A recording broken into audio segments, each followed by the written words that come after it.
Hi everyone, it's Roger and James here from the What's On at Disney Plus podcast. In this week's episode, we're going to be talking about Spider-Man films heading to Disney Plus around the world, except for the US. And we're also going to be talking about a special live stream that's taking place at this coming week from Epcot. We'll be talking about some other bits and pieces, plus we'll be sharing our thoughts on Lightyear, Obi-Wan Kenobi, Miss Marvel, and so on. But a quick bit of housekeeping, if you haven't already done so, make sure you subscribe here on YouTube. You can also subscribe on the audio platforms. You can find us on social media, including on Twitter, Facebook, Instagram. You can also find me on TikTok. I'm trying stuff out there, but nevertheless, it's there. And yeah, on that note, and also, of course, a quick note. I had a couple of requests for people to about the an audio version of the Q&A. So my plan is from sort of this weekend, you'll find it on another feed. It was the old, like, it's a feed I've tried out a few different things on there, but yeah, we're going to be putting the live Q&A onto a podcast feed as well, since, well, I'm paying for the hosting, so we might as well use it. So there we go. That's always a good sign. Right, so let's jump into it. So today I'm here in the UK, also in pretty much Canada, Australia, across Europe, Middle East, all over the place. We got a bit of a surprise release this week. We got some Spider-Man films. Yeah, that's right. We got a ton of them. So we got like Amazing Spider-Man 2. We got Spider-Man Homecoming. Out in Australia and a load of countries also got Venom and Into the Spider-Verse. There's a few. Every country's got some countries have got a few things missing. Like in New Zealand, they've only got like the three original Tobey Maguire ones. So a lot of it is down to licensing, like with Netflix and so on. No word yet on what's going on with the US, which is very strange considering they announced they had a Sony deal a year ago. And we found out here about the international one on Monday, and we've got it within 5 days. So I don't know quite what's going on. I mean, it's lovely to have them on there. Yeah, they're all in like 4K. They are in good format. But yeah, so this was a really surprise. And there's also going to be more Sony TV and movies coming onto Disney Plus internationally as well. This is a big deal.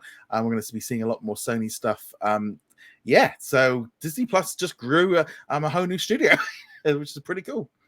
It's really good news for international audiences. Hopefully it'll be good news for American audiences in the near future, though we don't have any news on that. But yeah, getting the Spider-Man films on there, even if it's kind of pick and choose at the moment, is good news. And it's a good indicator of Sony and Marvel moving forward with more deals. I would love to see some of the backroom politics that were going on here, like how they were able to arrange this. Because as far as I know, none of the Netflix deals were officially done at this point for where it applied. Some of the countries it didn't apply, but yeah, there's interesting stuff moving around back there. But also as well, I mean, I think like from Sony's point of view, they're very much now they're in an arms race to give. They're selling weapons to streaming services. They're no longer wanting. They don't want their own streaming service.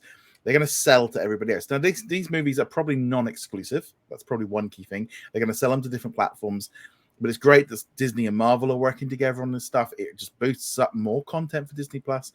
I suspect at some point in the future in the US, we will see what's going on with that deal because they signed a multi-year deal. So all the new movies like Uncharted and stuff will go to Hulu or Disney Plus in their second window. So there is already a deal in place. It's a couple of years away. And they did say there was going to be legacy content, but we've really not seen that so far.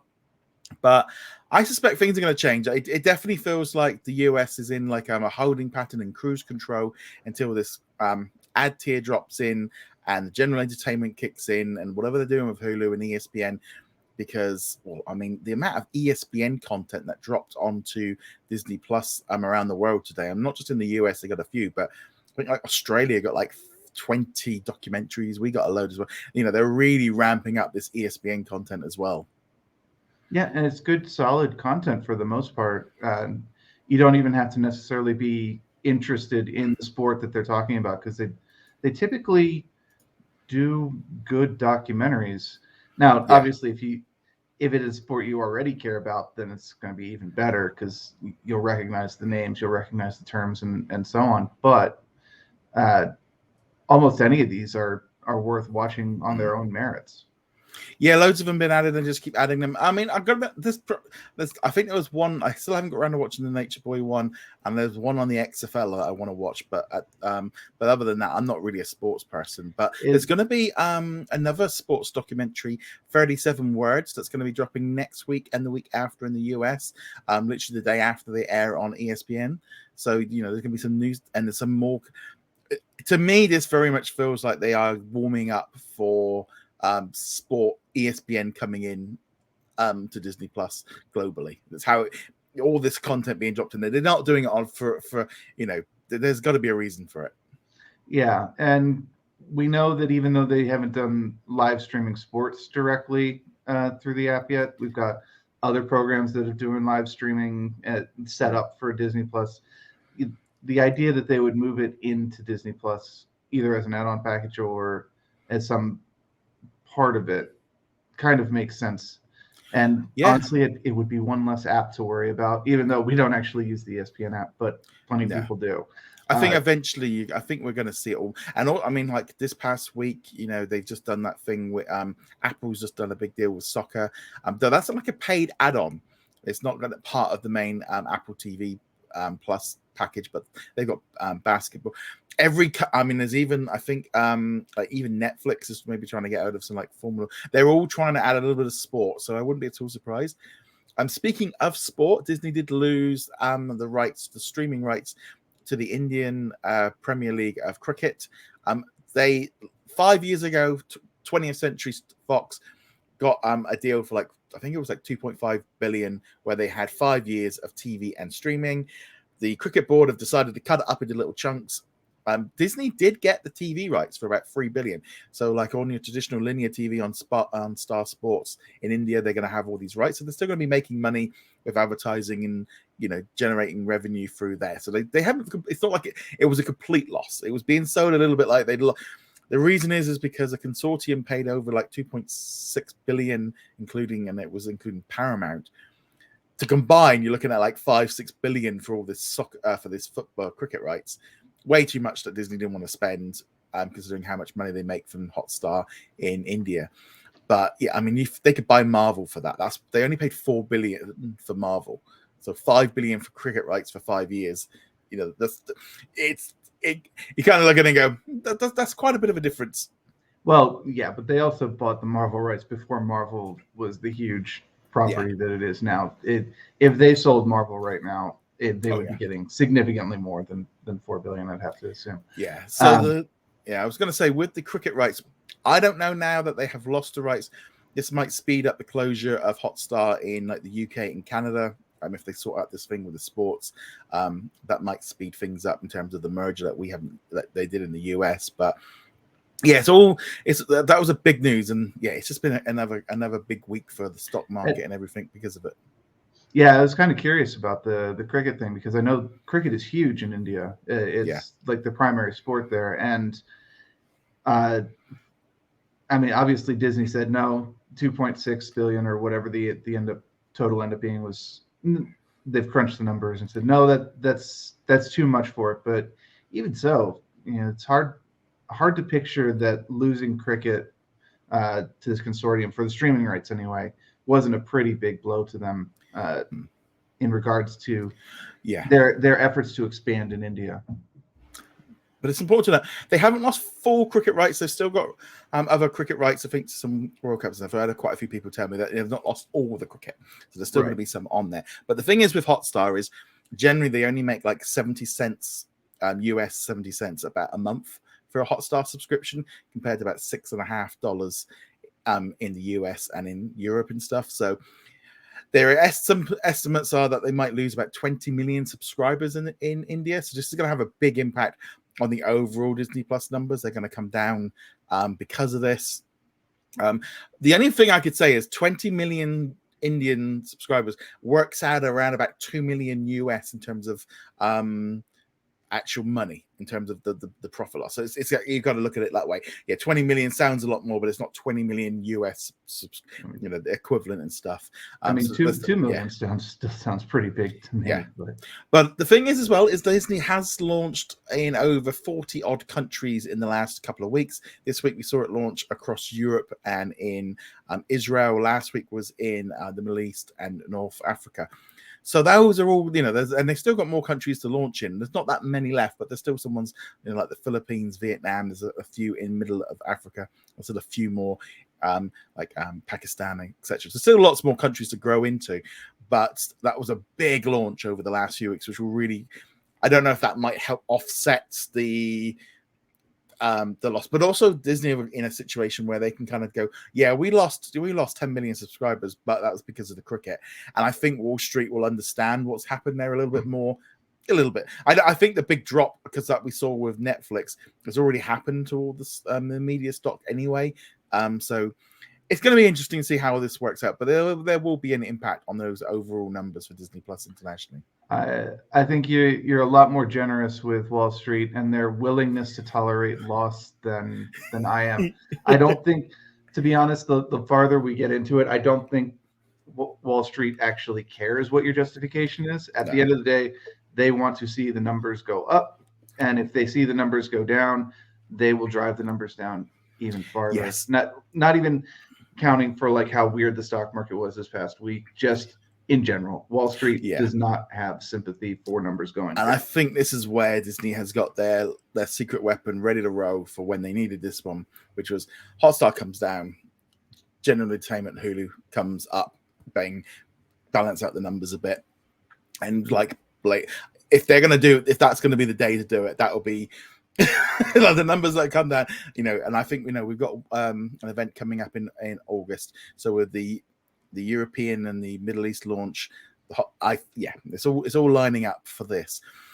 Yeah, so that's that side of things. Also this coming Tuesday in the US and Canada, there's going to be a live stream of the Harmonious Live, which is coming from Epcot in Walt Disney World, 6 p.m. Pacific, 9 p.m. Eastern. And we're going to have Adele Mazel, who you might know as Elsa, is going to be presenting it. And yeah, basically this is going to be a live stream from Epcot. It's a shame it's not everywhere. I'll be honest, it would be nice. But then it's like the time-wise, it'd be like the middle of the morning UK time. But it would have been nice to have at least us have it. It is going to be available afterwards on Disney Plus in the US and Canada to watch afterwards. Hopefully they put it on for everybody else.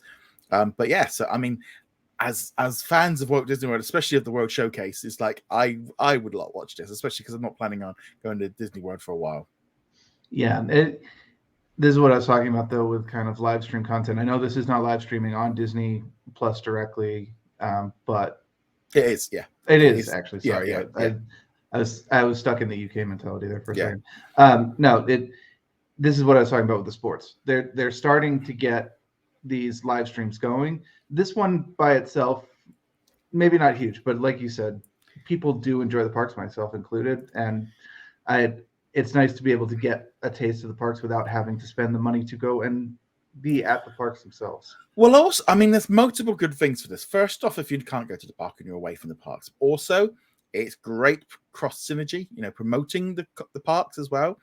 It's essentially free entertainment that they're putting on anyway. So, the cost, are much less. I think we'll see more of this coming from the parks with special presentations, the Halloween shows, the parades. They can do more of this.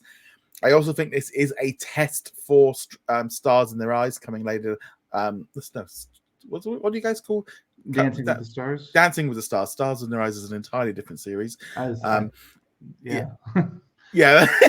But yeah, so I think this is again just more tests and just kind of seeing how all this works, because I can't imagine there's going to be a huge influx of numbers, so they can kind of monitor it and see how it works and stuff. But just great news, just more decent stuff to come in. But yeah, just a nice amount of new content for us all to enjoy. Speaking of new content that we are going to enjoy, Sharkfest. They've announced that this year it's going to be coming from the 10th of July. Very much kind of a Disney Plus Nat Geo promotion. It's on, I think there's going to be something like nearly 30 new documentaries all of which they've said will be available on Disney Plus after they premiere. It's at the day after, on the Wednesday. I don't know quite how that's all going to work and stuff. But it's definitely going to be interesting to see how all this comes together. They're also going to be showing some of these documentaries on ABC, ESPN, Disney XD, National Geographic, ABC. You know, they're spreading this content out a little bit. They're not keeping it all on that geo. But but the front and center for the trailers and everything, it is National Geographic and Disney Plus kind of combined, and we're really seeing them ramp up. So there's going to be a lot of documentaries dropping onto Disney Plus over the next month. Hopefully we get full confirmation soon, but I'm just waiting. I didn't want to put it onto the calendar until I knew the dates, because it's like, is it the day after, the day of it? It's a little bit vague, but they are all going to be coming shortly after they've premiered. Yeah, and it's Sharkfest, which is always kind of fun. I do feel like both Sharkfest and Shark Week, which is the Discovery version, have gotten very clickbaity with their programming in the last. Shark eats dog. Yeah, exactly. And Shark v Dino. I would watch that. I mean, I know they've done Megalodon shows, but yeah, it's sharks. It draws attention. People love learning about sharks in general, and if it does get on Disney Plus, well, when it gets on Disney Plus, and hopefully it'll be up in the What's New tab or banner. Maybe people will realize that National Geographic is actually on Disney Plus, and there's a lot of stuff worth watching on there. Also, some of this stuff is going to be going to Hulu. There's going to be a load of this stuff will be going on to Hulu as well. And that kind of continues on this other trend. They also announced this week that We Feed People is going to be airing on National Geographic and onto Hulu. And I can't help but feel like right now, especially in the United States, that we are in this zone of cross-contamination, cross-promotion. They are really kind of starting now looking at this as going, we want we saw it with Love Victor this week. That's being shared. We saw it with Olivia. They are looking now. I think they're just trying to blend these two together, make them so you as a consumer are starting to, like, you can't see where they cross. So when they do eventually merge, you're going to be ready for it because you'll have already kind of got used to it. Right. And again, I'll go back to this old nugget where, we are in touch with what is going on. People who are listening to this are in touch with what is going on with Disney Plus. They know that in Europe and the UK, Disney Plus also means Hulu or Star, local branding. But I suspect there are many, many, many millions of Americans who have no idea that these things are even available on Disney Plus, and they have no idea that Hulu and Disney Plus are majority owned by Disney. I mean, obviously Disney Plus, but the Hulu part don't realize there's a 66% stake in that. And the eventual merging that we presume will happen will actually catch a lot of people by surprise, even though we're talking about it like every week. But most people don't stay in touch with it. And that's fine. There's many bajillion things in this world. You don't want to follow everything. You pick and choose. But it does mean that, it won't be a surprise to us. It will be a surprise to a lot of people. Well, I think the thing is the countdown has been ticking for years, but and it feels like, especially in these last 6 months of 2022, it's not a case of, they might do it. It's like, well, you can see the path literally being laid out in front of you of how they're doing it with the releasing content, like all this ESPN stuff on Disney Plus in the US, adding in shows like The Wonder Years and Grownish, pushing in things with the parental controls, Daredevil, Love Victor this week. They are slowly pushing those boundaries, but they're doing it slowly. And I think it's because they are going to do, when they are going to expand in the US with that ad tier, they need some heavy guns, and this content is their way of getting and in some ways confusing enough people with it's easier to kind of go, here's a price rise, and we're completely changing everything, and you're just going to get a lot more content than just raising the price. And especially now in a recession and all the rest of it, they're going to have to be a little bit careful with their pricing. But I feel like they did with Europe and the rest of the world, we got an extra price rise when they brought Star in, and it was like, well, you're getting a double the size date. This is what they're going to do in the US. I think it will be like, that's why the general entertainment has been so slow in the US, because they are waiting for that ad tier to make it to have that big You can just you're just putting two and two together at this point, and it's like you can see where this all going. You know, you can just tell that they're getting ready to have one super platform. Yeah, they've been making individual moves over the past several months, all which lead up to this eventual merging. I mean, the biggest one was getting the Marvel Netflix shows and adding in, the PG-13 R-rated filter and getting people used to the idea. Oh yeah, the super violent Punisher show, the super violent Daredevil show, they're over here now. This is not what you normally think of, and they kind of dropped it and just like walked away from it and gone. Yeah, it's there. We're not making a big deal. We're not being pushing stuff on there all the time. You know, I think this week it was a big series with Love Victor. I still think that was an important series to just push that little bit more. You know, we saw it with Glee as well. I think the ESPN stuff can kind of slide under the grid because no one's quite see them in the same way. But it was like the other week when they suddenly just dropped like a couple of random Alias was dropped on there along, you know, just little nuggets just here and there just to kind of get people prepared, because they're treating the US very differently to how they treated the international launch of Star, because they didn't know at the time how it was going to work.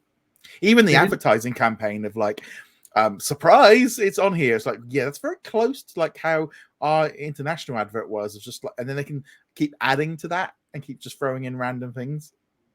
And the main difference being, though, of course, everything got added all at once in the UK, and they're drip feeding it here. But of course, we still have to remind that they don't own Hulu 100%. They still have to answer to other people on that. And until they own the entirety of Hulu, it cannot go away completely, which means that the shows on it cannot just be moved over to Disney Plus. They can be copied, as we've seen under certain circumstances, you know, that you can have the dual launch on both sides. But I also think that's very much like the new stuff. It feels very much like the things that aren't maybe like linked. I think while you might be thinking we'll just take it from here to here, there's probably a contract in place with Hulu that it's exclusive or something like that, and they can't do it. But yeah, I think we're going to see more stuff. I think it was also kind of interesting with Disney Plus launching in a few countries where they couldn't add Star because there's already a Star channel there that they don't own. So they called it like it's just like entertainment. They just like got a random. And it's like, that's not very long. That doesn't feel very long term. You know, I think eventually we're going to see those expand out past, and Star will still be there. I think Star's going to become like the international brand and the shove everything in that it doesn't fit brand. But I think we're still going to end up seeing like FX and other things coming in pretty soon. So before we jump into any of the reviews, let's do a quick bit of housekeeping. So first of all, I want to just thank all of our supporters on YouTube channel memberships and also on Patreon. So I'm going to give a big shout out to Raphael, Adam, Dana, Ricky, Dave, Mohammed. We've also got My Visa Still Works, Bina, Joshua, Dawn, Martin, Jeremy, and Sarah. And then on the Patreons, big thank you to Paul, Daniel, Elliot, Aero, Caleb, Red Marsman. We've also got Cody, Chris, Jacob, Darren. We've also got Lauren, the Juice, Andrew, and also a huge thank you to Sarah for all of your support. Thank you so much for all of that. But yeah, so, you know, your support really does mean a lot to us. It helps cover all the bills. And, you know, it's going to become even more important as we move forward over the next year, especially with all the issues going on right now. But so thank you for all of your support. Just a little $1 or $2 a month really makes a big difference. So let's jump into the reviews. Now, let's start off with Obi-Wan Kenobi, because that one came out a couple of days ago as well. So what did you think of this 5th episode? It was solid overall. Good building to the climax episode or the penultimate episode. Nothing too amazing in and of itself, though. And in fact, the ending, again, I know last week I complained about the special effects in the ending. I'm going to complain about them again this week. It's kind of like they weren't as bad as the snow speeders were last week, but like, I don't know. I'm wondering where they put most of the special effects budget in this, to be honest. It's a really odd series, this. I'm enjoying it, but it does feel a little bit like, you could have probably done a few, I've done a few less episodes, and like, we didn't need the double rescue. That was the main thing. And also, you know, it's that kind of thing. Okay, we've got one episode left. So we're obviously going to see Raver and Obi-Wan and Vader maybe in a triple threat fight. But on Tatooine, like, do we really like? It's a little bit like we don't want him going anywhere near them. So obviously she's got. I don't know. It's a very strange one because we know by the end of the series where everyone's going to end up, and it is very tricky. This is the thing with prequels, isn't it? Where you know where they have to end. Now Raver, she's never been seen ever again. So we're going to, if they kill her off, it doesn't really make any difference. They might keep her for some other stuff, but. You know, we know where Leia has to be, we know where Luke has to be, we know where Vader is, and we know where Kenobi is. So it kind of takes away a little bit of the risk factor. You know he's going to make it. You know Leia's going to be all right. The risk is just not there the same, is it? It's not, but I typically don't actually have that much of a problem with it in a prequel situation. It's not whether we know what's going to happen, it's whether the characters know what's going to happen. And you can get a lot of drama out of building to that. Yes, we know Obi-Wan's going to be fine. He has to be fine because he'll be there for A New Hope. We know Leia will be fine because she's there for A New Hope, etc. Heck, she's there for Rebels, let alone A New Hope. But if you can build the tension within the story itself and make it feel consequential, even though you know where it's going to end, then it does fine. We've seen this happen plenty of times all around. Heck, even just the Clone Wars show and Rebels by themselves. We know where they're going to end. You might not know where individual characters are going to end, but you know where the stories have to end to set up A New Hope. This is where I'm really looking forward to where they can move away from this trilogy, move away from the period in between the movies and stuff, and just like get out on their own and have some bit of fresh air, bit of space to start telling better. I feel like the stories will be better when we don't know where they're going. Even with Mandalorian, we know where they have to be. And where they can't, they can maybe move around a little bit, but they're still stuck on that timeline of where they're going. Well, maybe now's the time, right, for them to start getting some shows set in the sequel era. I know a lot of people are talking about, they're going to ditch the sequel era. They're going to pretend it never happened. I don't think they're going to do that. I think they're letting it sit and cool down so people forget how much they didn't like the trilogy. But they're not. We all hated the prequels for a decade, and eventually and now it's the beloved thing, and everyone loves it. And it's like you guys, we hated this when it came out, and for years afterwards it was banned. But we are more tolerant of it now because of Clone Wars and Rebels and Bad Batch and stuff that the additional media that has given context to it. And we don't have that in the sequel era yet, which is why I think getting some stuff into the lead up. Try to explain how the First Order came to be. I know we have starter points and we have key events that have been mentioned, but like the actual story of how the Republic and the First Order kind of came into this clash doesn't really exist in a satisfying way yet. There's a lot of potential to mine that. There's a lot of potential to show why Luke has turned into this completely unrecognizable character at the start of Last Jedi, and because that's one of the big things, right? Luke is completely out of character in Last Jedi and Rise of Skywalker, and it's like, how did we get to this point? There's potential for these stories, and I think we're getting to the point where the hatred has cooled off enough that they can start telling those stories. And it's great to be in the original era. It's great to see those stories, and I can tell why Disney wants to continue telling stories in that era.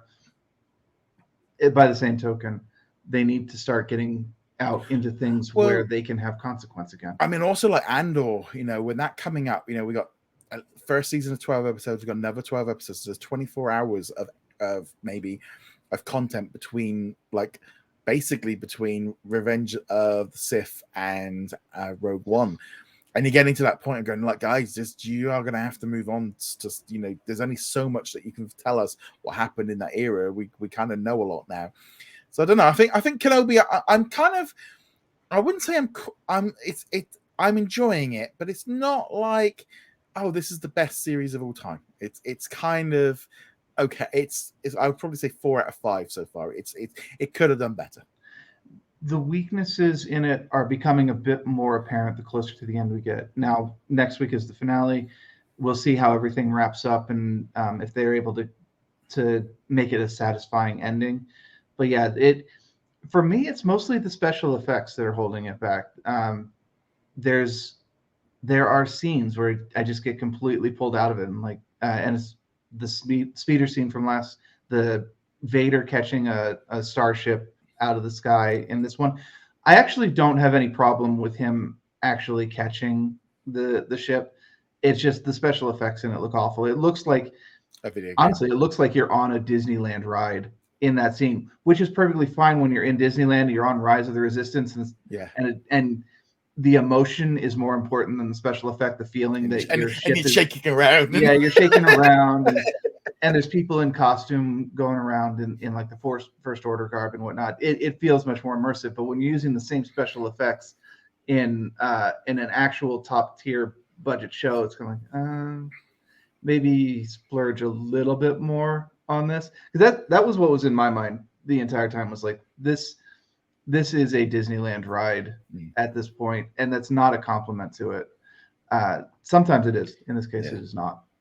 But no, it's going to be interesting to see where it all goes in. I mean, ultimately we know they've got to deliver Leia, and there's going to be some confrontation on Tatooine. That's pretty much that's going to be the way of how that one goes. So that was Kenobi. Then we had the second episode of Miss Marvel. What did you think of that one? It's a good episode.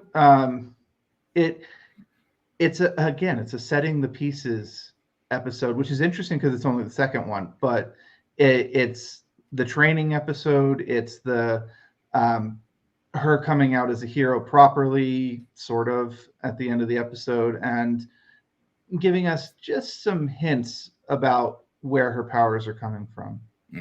Because this is, I mean, it's definitely like the training episode. It's the montage of her practicing her skills, getting used to it, but also the concept of damage control.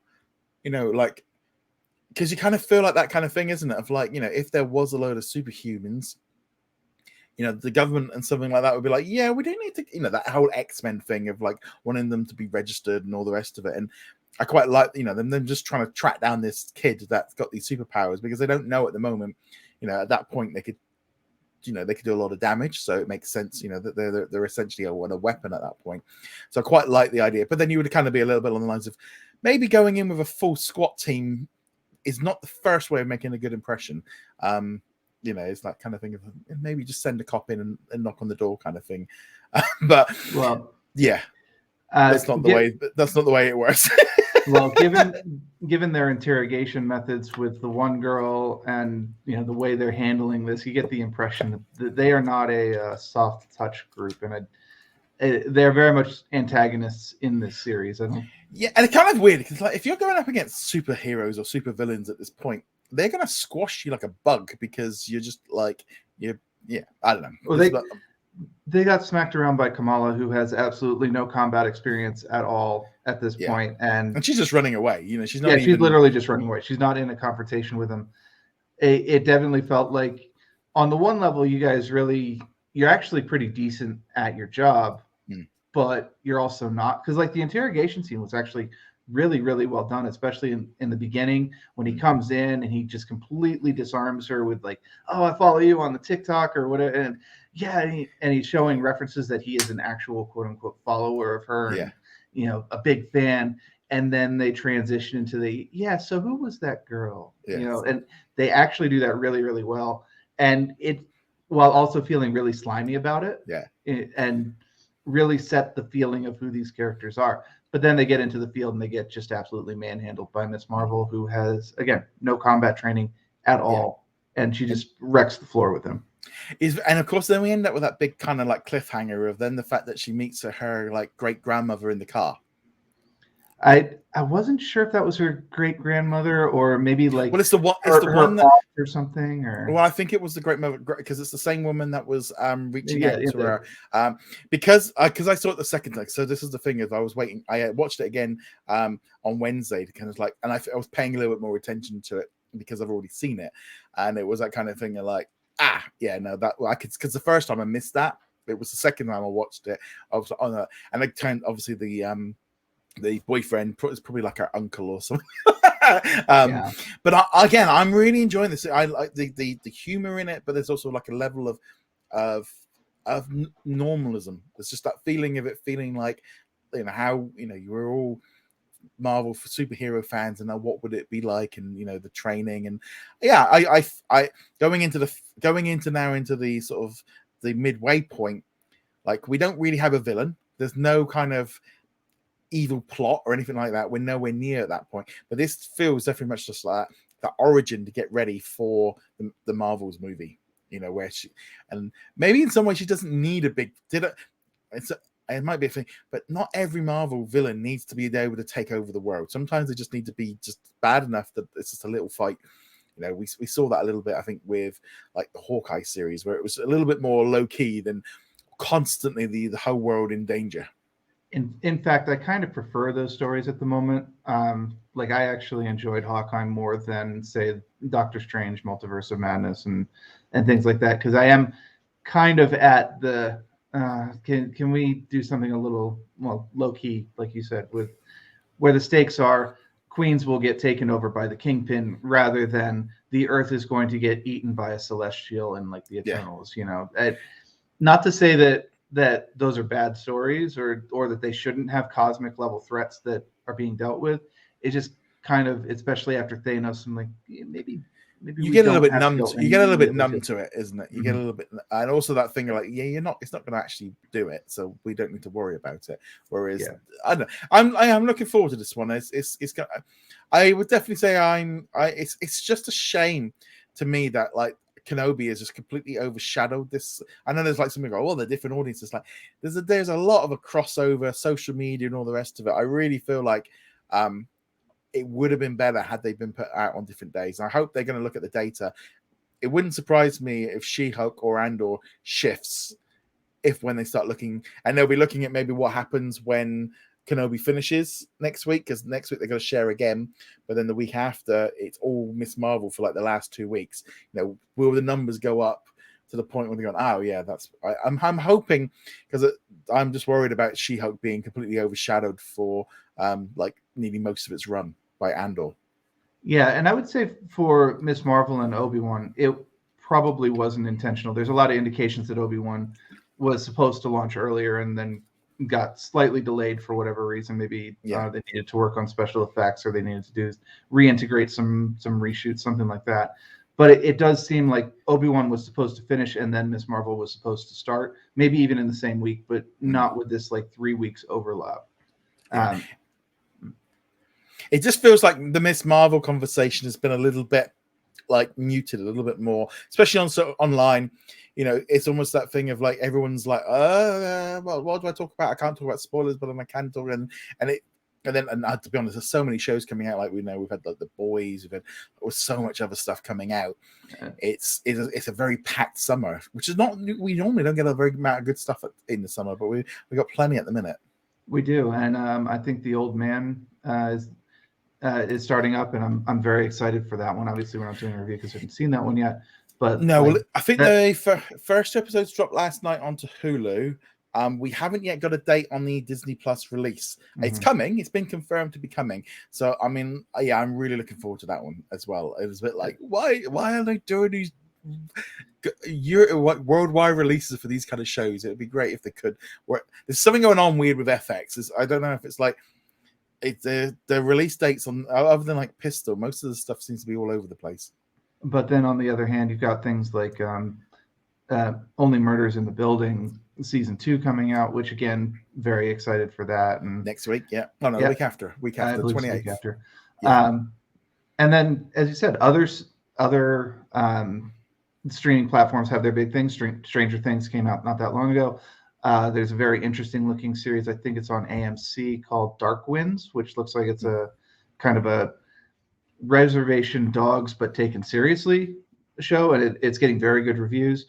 And just everybody's bringing out the big guns for the summer, which on the one hand, like, yes, fantastic, there's so much to watch, and on the other hand, it's like, how do I have time to watch all this? I mean, like here in the UK, like Paramount Plus launches in a week next week. So we're getting things like there's a whole like Yellowstone as a show. I want to watch Halo. There's quite a few different things on there.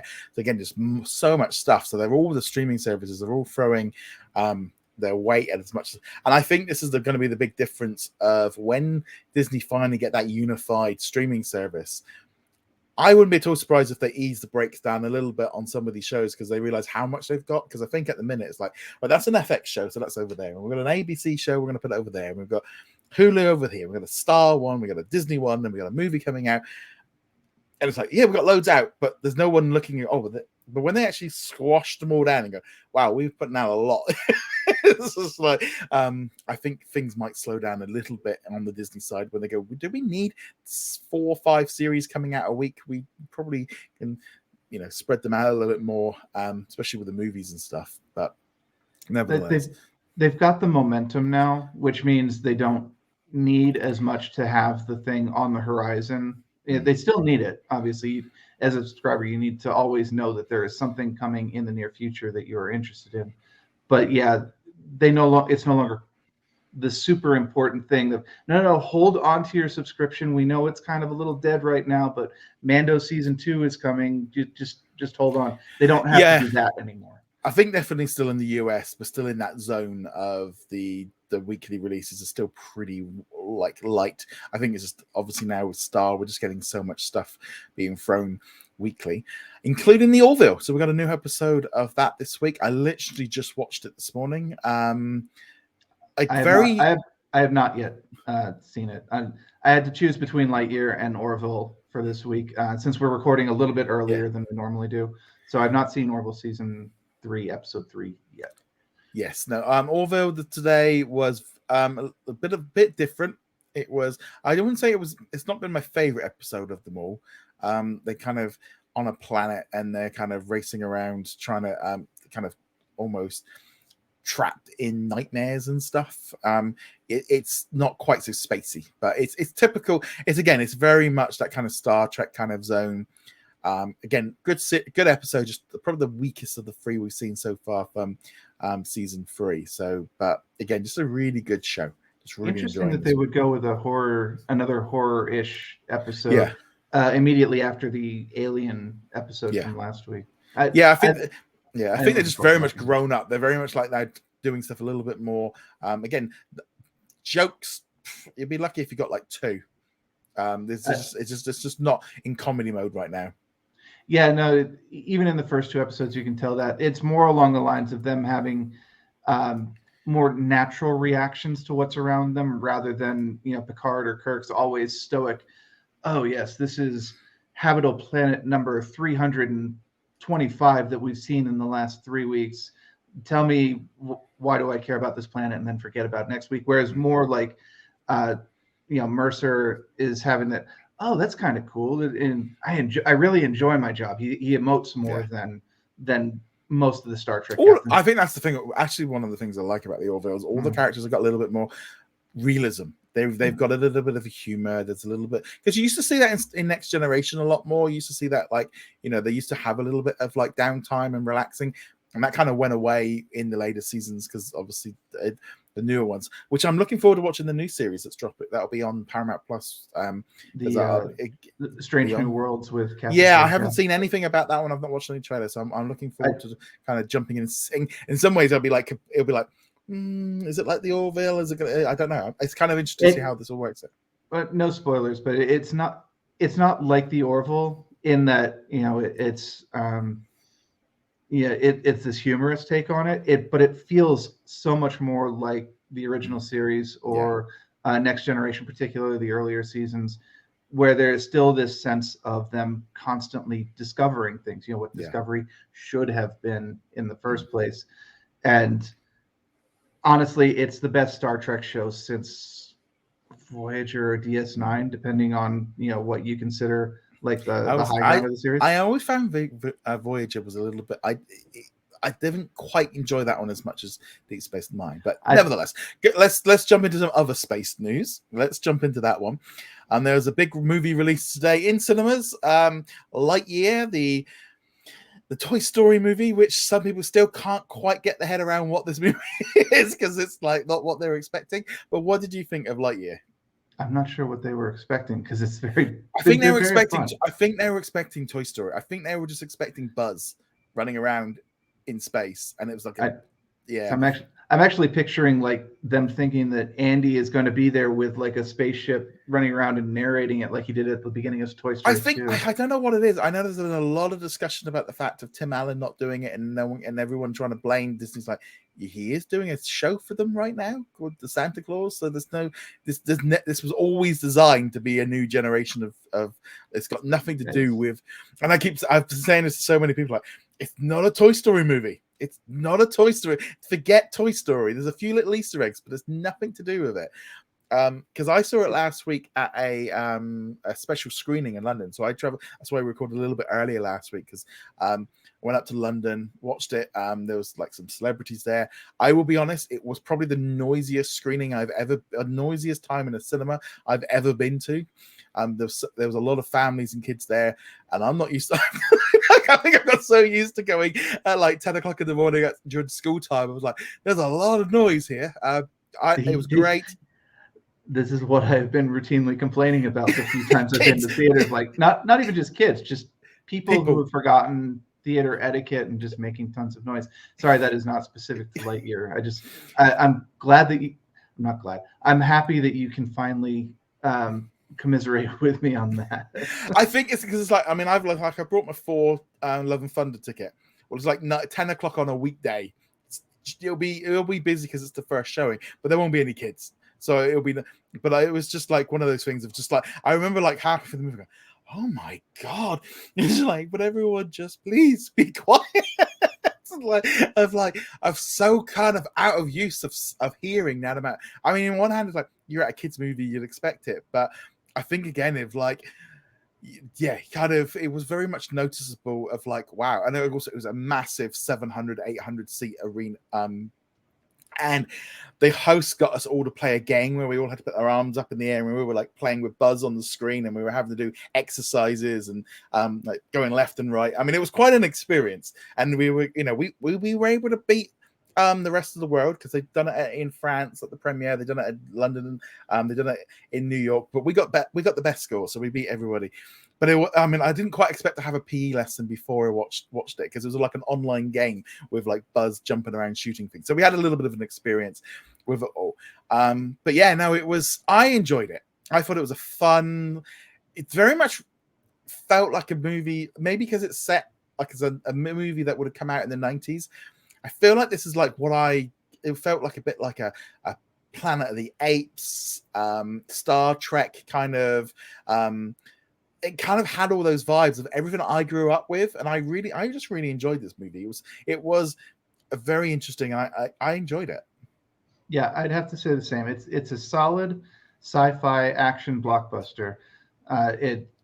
With Pixar's attention to detail and their phenomenal computer skills as well.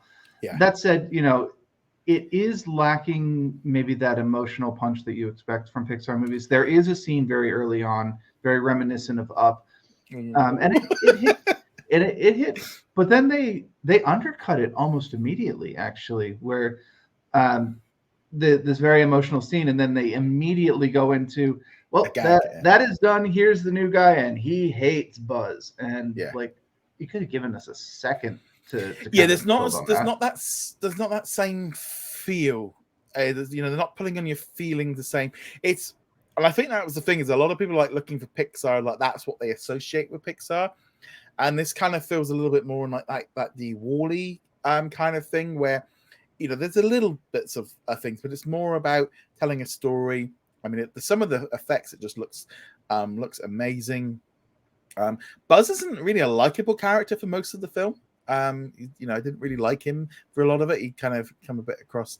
All the other characters were a little bit of fun. I feel like Taika Waititi's character and the thief woman were. Did we need them? I don't think they were a little bit of comedy humor, but they were the only characters I could like. Did we need them? Probably not. No, I get why they're there. Again, they're comedy humor, and of course, Buzz is a very serious character. They are sticking with Tim Allen's portrayal of him when he first shows up in Toy Story 1, of just all work, focus on the job, get the mission done. And you do need a comedy element, otherwise it becomes oppressively serious. Did it need to be these two? They don't have the same charisma as some of the other Pixar or Disney sidekick characters. That said, neither of them particularly bothered me that much. Ah. Though I did kind of like, yeah, the old lady. It's fun to see her playing with explosives. But she just looked too much like the witch out of Brave, didn't she? Oh, that's where I saw her from. I knew she looked familiar or something. That's what I just kept thinking. Like, she just looks like the witch out of Brave. Yeah, no, now you say that, I see that. She had a familiar vibe to her, and it wasn't just that the voice actress was familiar. There was a design similarity to it. Having said all that, there aren't any truly big negatives to the movie.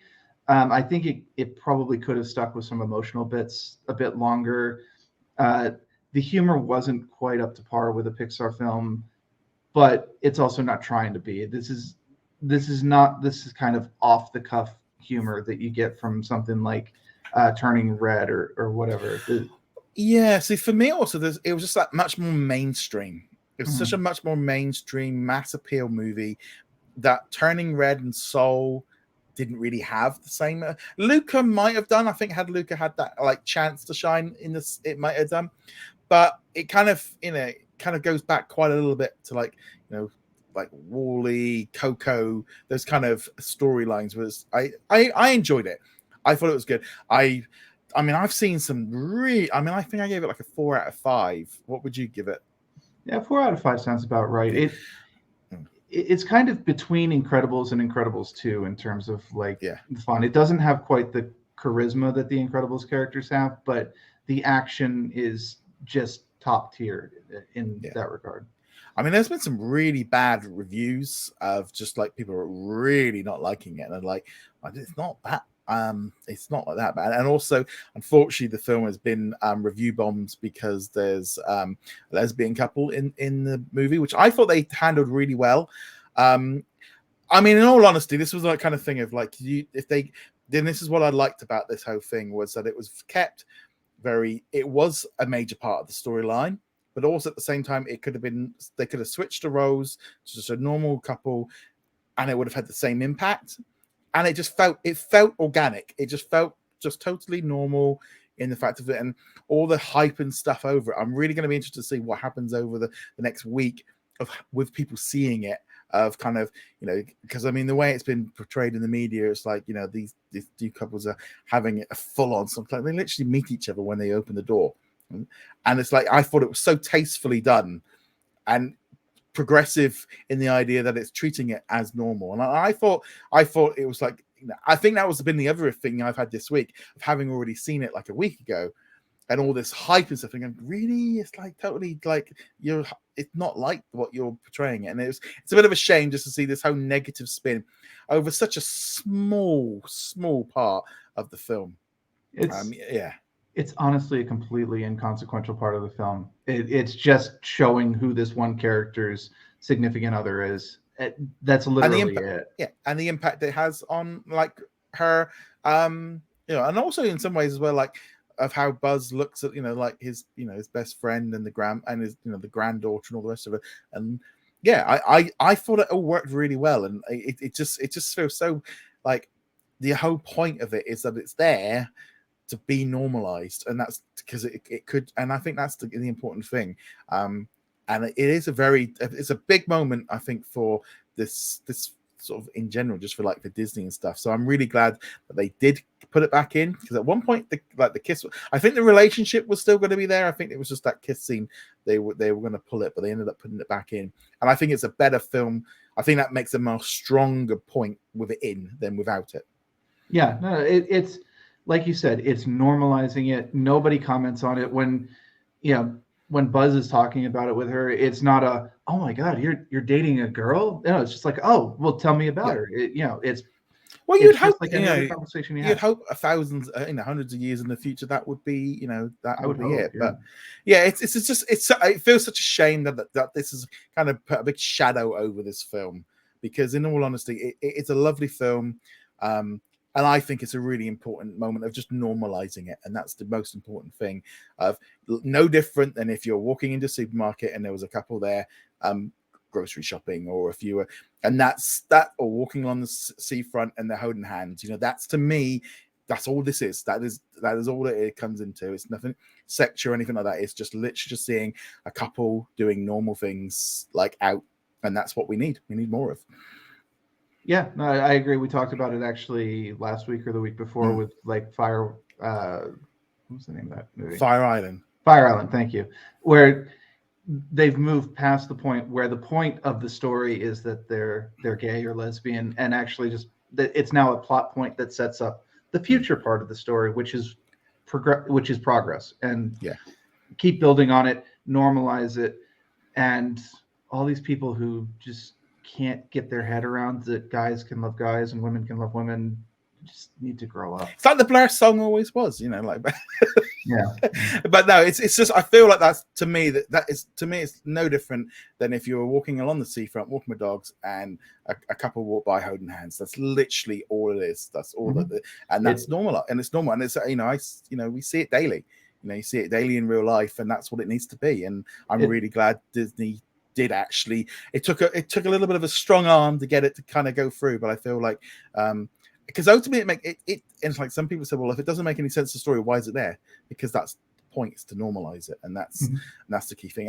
It was a kind of thing like it had to get brought up because it's just been all over the place. And again, like the same thing with Tim Allen of like, okay, so he's a conservative Republican. He's not been removed from this film. He was never planned to be in it because always people go, oh, it's the toy. The toy would be used the same. It's like, yeah, but every toy uses, most toys with the voice things use a side-in actor. Most people don't really, but Tom Hanks's brother does the voice of nearly all the toys, all the video games, all the animation.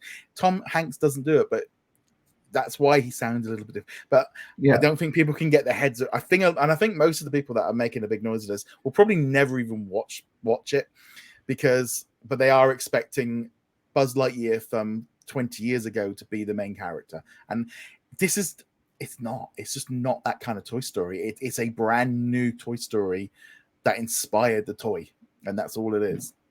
And Chris Evans does a great job in it too. He's definitely channeling his Captain America persona, and he fits it really, really well. But going with Tim Allen there, it doesn't make sense for him to be the character. This is a new direction for the series if they want to continue following on this. And also, guys, it's really well known Tim Allen hates doing voice acting. The only reason he did the Toy Story movies was because of money. All the way up through Toy Story 4. Sorry. He is. And I was going to say, he is working with it. Sorry, go ahead. And he is working with Disney right now. He's literally just finished filming the Santa Claus movie for Disney Plus. So Disney aren't not working with him. They are working with him. I think that's what's been really everyone like shouting about him. He's literally working with them on something. This last week, he's just finished filming a series. They are happy to work with him, and it's like they've not got rid of him. They're working with him on a franchise he's been involved in for ages. And Lightyear was announced 5 years ago. Yeah, it's been in the works for a while, and we've known he wasn't attached for a very, very long time.